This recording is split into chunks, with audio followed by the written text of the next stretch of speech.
দীর্ঘ 17 বছর পর সুপার 8-এ টিম টাইগার। এর আগে মাত্র একবারই সুযোগ হয়েছে সুপার 8-এর মঞ্চে ওঠার। মোহাম্মদ আশরাফুলের অনবদ্য এক ইনিংসে ওয়েস্ট ইন্ডিজকে হারিয়ে সুপার 8 খেলেছিল টিম টাইগার।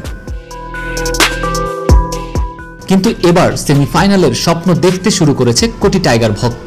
বাংলাদেশ কি পারবে অস্ট্রেলিয়াকে হারিয়ে শুভ সূচনা করতে? টি-20 বিশ্বকাপে বাংলাদেশের বিপক্ষে 5 বারের মোকাবেলায় সবগুলোতেই জিতেছে অজিরা। টি-20 ফরম্যাটে সর্বমোট 10 বার মুখোমুখি হয়েছে বাংলাদেশ অস্ট্রেলিয়া। এর মধ্যে বাংলাদেশ জিতেছে 4টিতে এবং অস্ট্রেলিয়া জিতেছে 6টিতে। কন্ডিশন পক্ষে থাকায় অস্ট্রেলিয়ার বিপক্ষে জয়ের খরা কাটানোর প্রত্যাশা করছে টাইগাররা। টি-20 বিশ্বকাপের মঞ্চে বাংলাদেশের ব্যর্থতায় হতাশায় পড়ছে ভক্তরা। এবারের আসরে কন্ডিশন পক্ষে থাকায় দৃশ্যপট পাল্টে গিয়েছে। কন্ডিশনের সঙ্গে দারুণভাবে মানিয়ে নিয়েছে বাংলাদেশি বোলাররা।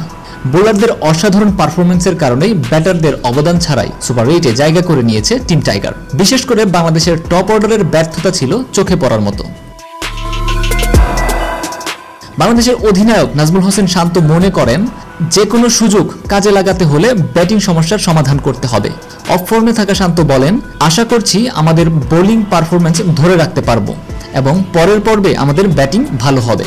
টাইগার কাপ্তান আরও বলেন, আমরা খুব বেশি রান করছি না, কিন্তু আমরা জানি দ্রুত কিছু উইকেট তুলে নিলে আমরা রান ডিফেন্ড করতে পারবো। টি-20-তে মোমেন্টাম সবসময় গুরুত্বপূর্ণ। এই রাউন্ডের জন্য আমাদের পরিকল্পনা করতে হবে এবং পরিকল্পনাগুলো কাজে লাগাতে হবে।